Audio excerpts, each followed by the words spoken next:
မင်္ဂလာပါခင်ဗျာဒီနေ့မှာတော့ကျွန်တော်တို့အိန္ဒိယနိုင်ငံတွေဖြစ်တဲ့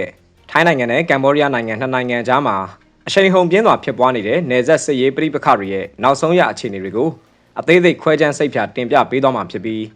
အခုလက်ရှိအခြေအနေကတော့အရင်ကထက်အများကြီးပိုမိုဆိုးရွားပြီးစိုးရိမ်စရာကောင်းတဲ့အဆင့်ကိုရောက်ရှိနေပြီလို့ဆိုရမှာပဲဖြစ်ပါတယ်အရင်တုန်းကဆိုရင်နယ်စပ်မြင်းတစ်ဖက်တစ်ချက်စီကနေလက်နက်ကြီးတွေနဲ့လှမ်းပစ်ကြတဲ့တမယိုးကြထိတွေ့မှုအဆင့်လောက်ပဲရှိခဲ့ရကနေ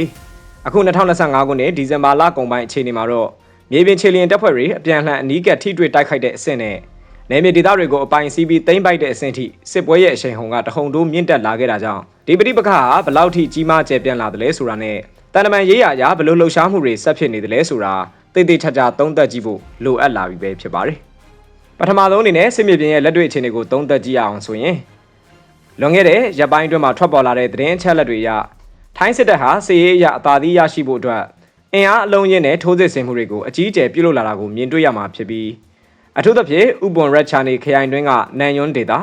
ခရိုင်အမှတ်6မှာတည်ရှိတဲ့အမ်မာတောင်ကြားလမ်းကိုထိုင်းတပ်ဖွဲ့တွေကကမ္ဘောဒီးယားစစ်တပ်ရဲ့လက်ထဲကနေပြီးတော့အပြင်းထန်ပြန်လည်တိုက်ခိုက်သိမ်းပိုက်နိုင်ခဲ့တာဟာစစ်ရေးဗျူဟာအရအလွန်အမင်းအရေးပါတဲ့ခြေလှမ်းတစ်ခုလို့ဆိုနိုင်ပါတယ်။ဘာကြောင့်လဲဆိုတော့ဒီတောင်ကြားလမ်းဟာနယ်စပ်ဖြတ်ကျော်ရေးနဲ့စစ်ရေးလှုပ်ရှားမှုတွေအတွက်အချက်ချာကျတဲ့လမ်းကြောင်းတစ်ခုဖြစ်နေလို့ပါပဲဖြစ်တယ်ခင်ဗျာ။ဒါလည်းမကသေးပါဘူး။စူရင်ခရိုင်တွင်းမှာရှိတဲ့စစ်ရေးအရလွန်နာမည်ကျော်ကြားလာတဲ့ကုန်းမြင့်353ညာကိုလည်းထိုင်းတော်ဝင်တပ်မတော်ကအောင်မြင်စွာပြန်လည်သိမ်းပိုက်နိုင်ခဲ့ပြီးအဲ့ဒီတောင်ကုန်းရဲ့ထိပ်ဆုံးနေရာမှာထိုင်းနိုင်ငံတော်အလံကိုဂုံယူဝင်ကြွားစွာလှင့်ထူနိုင်ခဲ့ပြီးဆိုတဲ့သတင်းတွေကလည်းထွက်ပေါ်လာခဲ့ပါတယ်။ဒီကုန်းမြင့်353ညာဆိုတာဟာနယ်သက်တစ်လျှောက်မှာရှိတဲ့ရန်သူလှုပ်ရှားမှုမှန်သမျှကိုအပေါ်စီးကနေအကဲခတ်စောင့်ကြည့်နိုင်တဲ့အပြင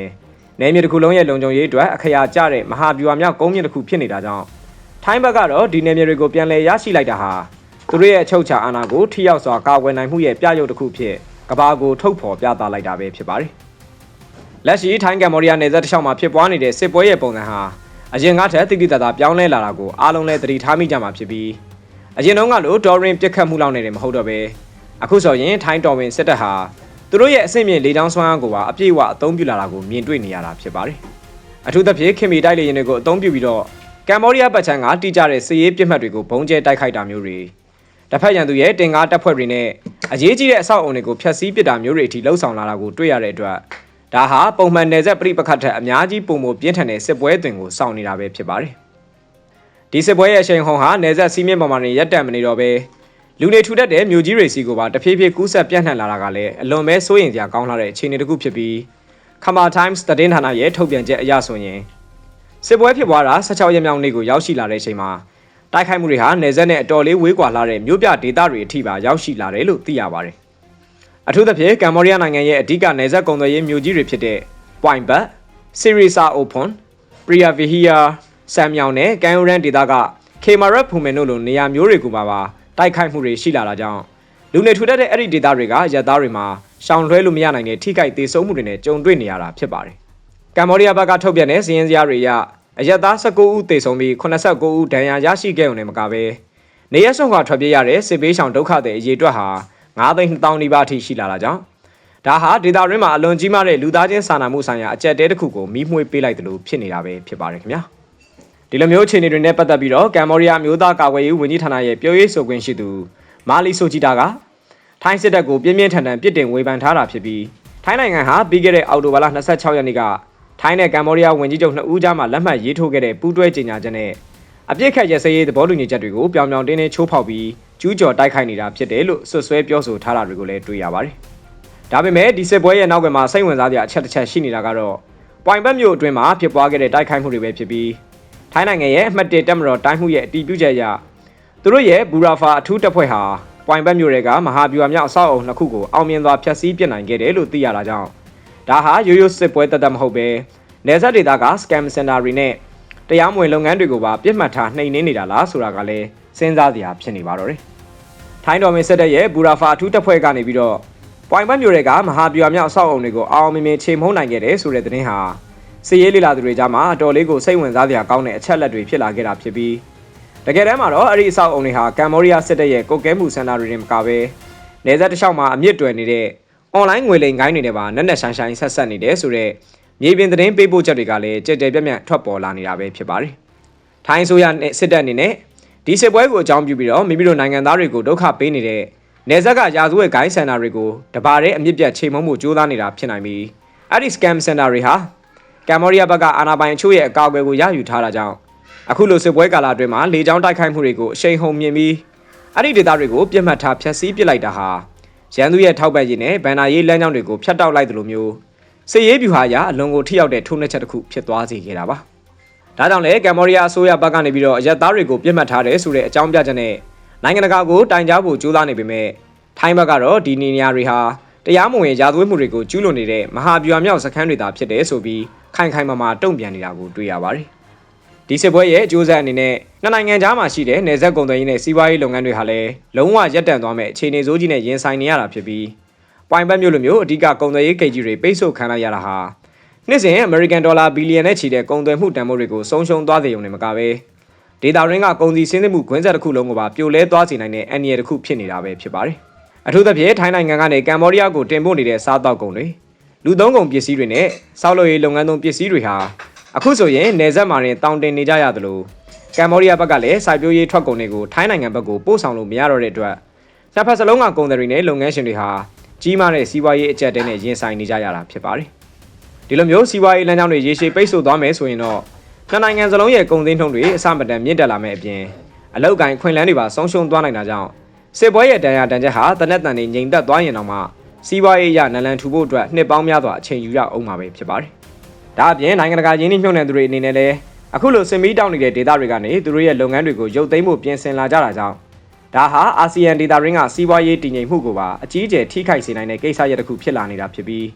အကယ်၍သာတန်တမန်ရေးရာအမြန်ဆုံးဖြေရှင်းနိုင်ခြင်းမရှိဘူးဆိုရင်တော့ဒီနယ်သက်စစ်ပွဲဟာနှစ်နိုင်ငံစလုံးရဲ့စီးပွားရေးကိုကြောက်ထဲကိုတွန်းပို့လိုက်သလိုဖြစ်သွားမှာကိုအားလုံးကစိုးရိမ်တကြီးစောင့်ကြည့်နေကြရတာပါ။ပွိုင်ဘတ်မျိုးကစကန်စင်နာတွေပြိုလဲသွားတာဟာဒေတာရင်းရာသွေးမှုတွေရောနေသွားဖို့အတွက်ကောင်းမွန်တဲ့လက္ခဏာတစ်ခုဖြစ်နိုင်ပေမဲ့တစ်ဖက်မှာလည်းအပြစ်မဲ့တဲ့အရက်သားတွေရဲ့စီးပွားရေးနဲ့လူမှုဘဝတွေဟာစစ်ပွဲရဲ့တစားကန်ဖြစ်နေရတာကြောင့်ဒါဟာတကယ်ကိုရင်လေးစရာကောင်းတဲ့အခြေအနေတစ်ခုဖြစ်နေပါတော့တယ်။ထိုင်းနဲ့ကမ်ဘောဒီးယားနှစ်နိုင်ငံကြားကနယ်စပ်စစ်ပွဲဟာအခုဆိုရင်ရိုးရိုးစစ်ရေးပြိပခအဆင့်ထက်အများကြီးပုံမနှဆိုင်သွားပြီဖြစ်ပြီးထိုင်းစစ်တပ်ကပွိုင်ဘတ်မျိုးတွေကအဆောက်အုံတွေကိုဘာကြောင့်အဓိကထားပြစ်မှတ်ထားတိုက်ခိုက်နေရတာလဲဆိုတဲ့မေးခွန်းအတွက်အဖြေကတော့အတော်လေးကိုစိတ်ဝင်စားစရာကောင်းပါတယ်။ထိုင်းစစ်ဘက်ရဲ့ထုတ်ပြန်ချက်တွေအရအဲ့ဒီအဆောက်အုံတွေဟာရန်သူဘက်ကစနိုက်ပါလက်ဖြောင်တပ်သားတွေပုံခိုပြီးခြုံငုံပစ်ခတ်နေတဲ့စခန်းတွေဖြစ်ုံနေမှာကပဲတကယ်လက်တွေ့မှာတော့နိုင်ငံတကာအွန်လိုင်းငွေလိမ်လုပ်ငန်းတွေကိုအကြီးအကျယ်လဲပတ်နေတဲ့နေရာတွေဖြစ်တယ်လို့ဖော်ထုတ်ထားတာကြောင့်ဒီနေရာတွေကိုတိုက်ခိုက်ဖျက်ဆီးလိုက်တာဟာစစ်ရေးအရာရန်သူအင်အားကိုချိန်မုံတာဖြစ်တယ်လို့တစ်ဖက်မှာလည်းဒေတာရင်းဒုစရိုက်လုပ်ငန်းတွေကိုတပါးတည်းနှိမ်နင်းလိုက်တာပဲဖြစ်ပါတယ်။အထူးသဖြင့်2025ခုနှစ်ဒီဇင်ဘာလ22ရက်တနင်္လာနေ့နေ့လယ်ပိုင်းမှာထိုင်းစစ်ဘက်ရာရှိတွေကစာခိုင်ပြည်နယ်တာခန်းဒေသရဲ့တစ်ဖက်ကမ်းကအဲ့ဒီအဆောက်အုံတွေကိုတိကျတဲ့လေကြောင်းတိုက်ခိုက်မှုတွေပြုလုပ်ဖို့ခွင့်ပြုမိန့်ပေးခဲ့တာကိုကြည့်ရင်ဒီစစ်ပွဲဟာနယ်မြေလူယုံနေမှာကပဲစိုက်ဘာရာဇဝတ်မှုတွေနဲ့ပါရှုပ်ထွေးစွာပါဝင်ပတ်သက်နေတာကိုထင်ရှားစေပါတယ်။ဒါအပြင်ထိုင်းနိုင်ငံအရှေ့မြောက်ပိုင်းစူရင်ခရိုင်ကကုန်းမြင့်353ညတိုက်ပွဲကတော့ဒီစစ်ပွဲမှာအပြင်းထန်ဆုံးနဲ့ပေးဆက်မှုအကြီးမားဆုံးတိုက်ပွဲတစ်ခုဖြစ်ခဲ့ပြီးဒီဇင်ဘာလ20ရက်နေ့မှာထိုင်းပြည်တပ်မတော်ကဒီမဟာဗျူဟာမြောက်ကုန်းမြင့်ကိုအပီးပိုင်ပြန်လည်ထိန်းချုပ်နိုင်ခဲ့ပေမဲ့လည်းဒီအောင်ပွဲအတွက်ထိုင်းစစ်သား2ဦးဖြစ်တဲ့တက်ချက်ကြီးဆမ်ရောင်ကလန်ပရာဟွန်နဲ့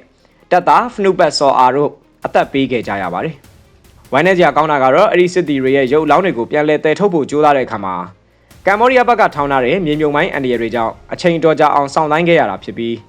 းနေမြေတစ်ခုကိုပြန်လည်ရရှိဖို့အတွက်လူသားတွေရဲ့အသက်နဲ့အသွေးသားတွေကိုအရေးနှိပြုခဲ့ရတာဟာစစ်ပွဲရဲ့အလွန်ကိုအယုတ်ဆိုးအကြီးတန်းထားတဲ့မျက်နှာစာတစ်ခုပဲဖြစ်ပါတယ်။ထိုင်းကြီးတဲ့ဦးစီးချုပ်ဗိုလ်ချုပ်ကြီးချာရွန်ချိုင်းကတော့ဒီကြာဆုံးစစ်တီတွေကိုထိုက်တန်တဲ့စစ်ဘက်ဆိုင်ရာဂုဏ်ပြုအခမ်းအနားတွေနဲ့တကြိုသွားမယ်လို့ကတိပေးထားပေမဲ့မိသားစုတွေအတွက်တော့ဒါဟာဘလို့မှအစားထိုးမရနိုင်တဲ့ဆုံးရှုံးမှုကြီးတစ်ခုဖြစ်နေပါတော့တယ်။စစ်ပွဲရဲ့ချိန်ဟုန်ဟာမြေပြင်တိုက်ပွဲတွေနဲ့မကဘဲစီးပွားရေးနဲ့အခြေခံအဆောက်အုံတွေစီကိုပါကူးဆက်လာခဲ့ပြီးထိုင်းစစ်လေယာဉ်တွေဟာကမ်ဘောဒီးယားပိုင်တိုမိုဒါကာစီနိုယုံကြီးကိုဘုံကျဲတိုက်ခိုက်ခဲ့တယ်လို့အယ်ဖတ်ခရိုင်ကလက်နက်ကြီးစခန်းတွေကိုလည်းချိန်မုံပစ်ခဲ့တာကြောင့်အခြေအနေတွေဟာပုံမတင်းမာလာခဲ့ပါတယ်။ကမ်ဘောဒီးယားဘက်ကတော့ထိုင်းစစ်တပ်ဟာရှေးဟောင်းဖျားเจ้าတွေနဲ့လူနေအိမ်တွေကိုပစ်ခတ်နေတယ်လို့ဆွဆွဲထားပေမဲ့ထိုင်းဘက်ကတော့ပျက်စီးသွားတဲ့ကာစီနိုယုံတွေဟာတကယ်တော့လက်နက်ခဲယမ်းတူလောင်ယုံတွေအဖြစ်အသုံးပြုနေတဲ့နေရာတွေဖြစ်တယ်လို့ခိုင်ခိုင်မာမာတုံ့ပြန်ထားပါတယ်။အထူးသဖြင့်ကမ်ဘောဒီးယားဘက်က T55 တင်ကားတစ်စီးမီးဟုံဟုံတောက်လောင်ကျွမ်းသွားအောင်ပြစ်ခတ်ဖျက်ဆီးနိုင်ခဲ့တဲ့ရုပ်သံမှတ်တမ်းတွေထွက်ပေါ်လာတာဟာထိုင်းစစ်တပ်ရဲ့တိုက်ခိုက်နိုင်စွမ်းတဲ့လက်နက်အင်အားတာလုံမှုကိုပြသလိုက်တာဖြစ်ပြီးဒီစစ်ပွဲဟာနှစ်နိုင်ငံစလုံးရဲ့အခြေခံအဆောက်အအုံတွေကိုပြပုံဖြစ်စေရုံနဲ့မကပဲဒေတာရင်းဒီနေအေဂျင့်မှုကိုပါအကြီးအကျယ်ချိန်ချောက်နေတဲ့အတွက်ရှေ့ဆက်ပြီးဘလို့တန်တမန်ရေးရာအဖြေရှာမှုတွေထွက်ပေါ်လာမလဲဆိုတာကတော့အ အလွန်ပဲရင်လေးစရာကောင်းတဲ့အခြေအနေမှာရှိနေပါတော့တယ်။ထိုင်းနဲ့ကမ္ဘောဒီးယားနိုင်ငံကြားကနေသက်စစ်ပွဲဟာအခုဆိုရင်လုံးဝကိုနောက်ပြန်လှည့်လို့မရတော့တဲ့စစ်ရေးအလှည့်ပြောင်းတစ်ခုကိုရောက်ရှိသွားခဲ့ပြီဖြစ်ပြီးအဲ့ဒါကတော့ထိုင်းတော်ဝေလေတပ်ရဲ့ F-16 ဂျက်တိုက်လေယာဉ်တွေဟာစစ်မျက်နှာအတွင်းကိုတရားဝင်ပါဝင်လာပြီးကမ္ဘောဒီးယားနိုင်ငံရဲ့အိုဒါမီယာချေးပြည်နယ်အတွင်းကအိုချစ်တရားကိုပြစ်မှတ်ထားပြီးဘုံကျဲတိုက်ခိုက်ဖျက်ဆီးပစ်လိုက်တာပဲဖြစ်ပါတယ်။ဒီတရားဟာထိုင်းနယ်စပ်မြင်းကနေ62ကီလိုမီတာလောက်ထိနက်နက်ရှိုင်းရှိုင်းဝေးကွာလှပေမဲ့လည်းကမ္ဘောဒီးယားစစ်တပ်အတွက်တော့လက်နက်ခဲယမ်းတွေနဲ့စစ်ကူတွေကိုပေးပို့ရမှာအစားထိုးလို့မရတဲ့အရေးပါလာတဲ့လက်နက်ခဲယမ်းထောက်ပို့ရေးလမ်းကြောင်းကြီးတစ်ခုဖြစ်နေတာကြောင့်ညပိုင်း10:58မိနစ်အချိန်မှာထိုင်းလေတပ်ကတိကျမှုမြင်မာတဲ့ဘုံတွေနဲ့တရားကိုအလဲကနေပြတ်ထွက်သွားအောင်ဖျက်ဆီးပစ်လိုက်တာဟာရန်သူရဲ့စစ်ရေးစွမ်းဆောင်ရည်ကိုအကြီးအကျယ်ထိုးနှက်လိုက်တာပဲဖြစ်ပါတယ်။ကမ္ဘောဒီးယားဘက်ကတော့ဒီတရားဟာအရက်သားတွေသွားလာရေးအတွက်အဓိကအသုံးပြုနေရတာဖြစ်လို့ဒါဟာလူသားချင်းစာနာမှုကင်းမဲ့တဲ့တိုက်ခိုက်မှုလို့ဆွဆွဲနေပေမဲ့ထိုင်းစစ်ဘက်ကတော့သူတို့ဟာစစ်ကားကြီးတွေကိုဖျက်ဆီးလို့မရအောင်သာရည်ရွယ်ပြီးဘုံကျဲခဲ့တာဖြစ်ပြီးစိုက်ကယ်နဲ့လူတွေသွားလို့ရတဲ့အတွက်အရက်သားတွေကိုတမင်ဒုက္ခပေးတာမဟုတ်ပဲရှေ့တန်းကထိုင်းတပ်ဖွဲ့တွေပုံမလုံခြုံစွာလှုပ်ရှားနိုင်ဖို့အတွက်စစ်ရေးဗျူဟာအရမဖြစ်မနေလှုပ်ဆောင်ခဲ့ရတာဖြစ်တယ်လို့ခိုင်ခိုင်မာမာရှင်းလင်းထားတာကိုတွေ့ရပါတယ်။တန်တမန်ရေးရာအခြေအနေဘက်ကိုကြည့်မယ်ဆိုရင်လည်းလက်ရှိမှာတန်တမန်ရေးလမ်းဆုံးပြီးစစ်ရေးလမ်းစာသာဂျန်တော့တဲ့အခြေအနေစိုးကြီးကိုဆိုက်ရောက်နေတာဖြစ်ပြီးထိုင်းနိုင်ငံသားရေးဝန်ကြီးမာရစ်စန်ဂျန်ဖုန်ဆာကလည်းပြီးခဲ့တဲ့အောက်တိုဘာလတုန်းကအမေရိကန်သမ္မတဒေါ်နယ်ထရန့်ရဲ့ရှေ့မှောက်မှာလက်မှတ်ရေးထိုးခဲ့တဲ့အပြစ်ခတ်ရဲစဲရေးသဘောတူညီချက်ဟာအသေးစိတ်အချက်လက်တွေကိုသိချာမဆွေးနွေးပဲအလောတကြီးလုပ်ခဲ့တဲ့ကိစ္စဖြစ်လို့အခုလိုမျိုးမြေပြင်မှာအလုံးမဖြစ်ပဲစစ်မီးပြန်တောင်းနေရတာဖြစ်တယ်လို့ပြင်းပြင်းထန်ထန်ဝေဖန်လိုက်ပါတယ်။ထိုင်းဆိုရအနေနဲ့ကမ္ဘောဒီးယားဘက်ကမြေမြုံမိုင်းအသစ်တွေကိုထပ်မံထောင်ထားတာကြောင့်ထိုင်းစစ်သားတွေထိခိုက်ဒဏ်ရာရခဲ့တဲ့အပေါ်အခြေခံပြီးအရင်ကရှိခဲ့တဲ့သဘောတူညီချက်အားလုံးကိုဆိုင်းငံ့လိုက်တာဖြစ်လို့ဒီဇင်ဘာလ24ရက်ဗုဒ္ဓဟူးနေ့မှာထပ်မံပြုလုပ်မဲ့ဆွေးနွေးပွဲတွေမှာလည်းနှစ်ဖက်စလုံးကလေးစားလိုက်နာနိုင်မဲ့မြေပြင်အခြေအနေမှန်ကိုထင်ဟပ်တဲ့အပြစ်ခတ်ရဲစဲရေးမျိုးဖြစ်မှသာလက်ခံသွားမယ်လို့တင်းနေမှာပဲပြောကြားထားတာကြောင့်ငြိမ်းချမ်းရေးဆွေးနွေးပွဲတွေရဲ့အနာဂတ်ဟာလည်းအလွန်ပဲမှိမ့်မိန်နေစေဖြစ်ပါတယ်ခင်ဗျာတကယ်တော့ပြီးခဲ့တဲ့ဇူလိုင်လတုန်းကဒေါ်နယ်ထရန့်ကိုယ်တိုင်ဂျောင်းဝင်စိစက်ပေးခဲ့တဲ့9ရက်ကြာငြိမ်းချမ်းရေးခီးစဉ်ဟာအခုလိုမျိုးထိုင်းဘက်ကလေကြောင်းလက်နက်ကြီးနဲ့ခြေလင်တပ်တွေသုံးပြီးအရှိန်အဟုန်မြင့်တိုက်ခိုက်လာတဲ့အတွက်ကြောင့်တဲတဲရေသွန်းတို့လိုမျိုးဖြစ်ပျက်သွားခဲ့ရပြီဖြစ်ပြီးကမ္ဘောဒီးယားရဲ့ခြေခံအဆောက်အုံတွေမြောက်များစွာပျက်စီးသွားတဲ့အပြင်အရက်သားတွေနဲ့စစ်သားတွေရဲ့အသက်အိုးအိမ်စီးစိမ်တွေဟာလည်းနေ့စဉ်နဲ့အမျှချင်းချောက်ခံနေရတာကြောင့်ဒီစစ်ပွဲကြီးဘယ်တော့မှအဆုံးသတ်မလဲဆိုတာကတော့အလွန်ပဲခံမှန်းရခက်ခဲနေစေဖြစ်ပါတယ်။နယ်စပ်မြင်းတစ်လျှောက်မှာတနက်တန်တွေမတိတ်သေးရတော့စစ်ပေးဆောင်ဒုက္ခသည်9သိန်းကျော်ရဲ့ဘဝတွေဟာလည်းဆိုးရွားလှတဲ့လူသားချင်းစာနာမှုဆိုင်ရာအကျပ်တဲကြီးတွေမှာဆက်လက်ပိတ်မိနေဦးမှာဖြစ်တဲ့အတွက်ကျွန်တော်တို့အနေနဲ့နောက်ဆုံးရရှိလာတဲ့စစ်ရေးနဲ့တန်တမာရေးသတင်းအချက်အလက်တွေကိုမိဘပြည်သူတွေသိရှိနိုင်အောင်လို့အချိန်နဲ့တပြေးညီဆက်လက်တင်ဆက်ပေးသွားမှာဖြစ်ပါတယ်လို့ပြောကြခြင်းဒီနေ့အတွက်တော့ဒီမှာနေညီကုန်းချုပ်လိုက်ပါတယ်အားလုံးကိုကျေးဇူးတင်ပါတယ်ခင်ဗျာ